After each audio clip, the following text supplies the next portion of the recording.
The first thing I would like to discuss with you is the concept of professionalism. This is located on page 456 in the text, and is defined as a set of people with similar characteristics being engaged in the same line of work. This caught my attention because I was very interested in the textbook's explanations and arguments for and against teaching as a profession, and even as an evolving profession. I believe this is an important part of teaching, and this is because the profession of teaching is something to take pride in. And by treating it like a profession, you are inadvertently affecting your work ethic and, in turn, that of your students. I noticed in my teaching philosophy by taking a teaching job as more than a job, taking it as a career, as a lifestyle. And in practice, I would introduce the professions of the world as they came to be in history. For instance, the scribes of Mesopotamia and Egypt, the plague doctors of medieval Europe, and many others.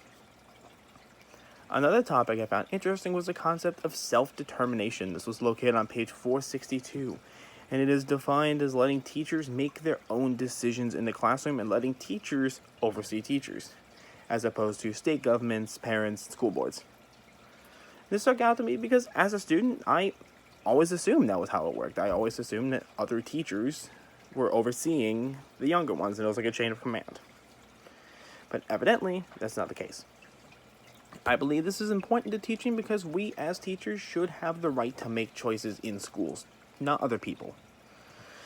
I will add this to my teaching philosophy by encouraging autonomy in the classroom. For instance, for larger projects, I would do things such as creating several alternatives for students that might not feel comfortable or just might not have the technical skill to do something. And the final idea that I found interesting was rewarding excellence in teaching. This was found on page 463 and simply is just rewarding the efforts of teachers that go the extra mile.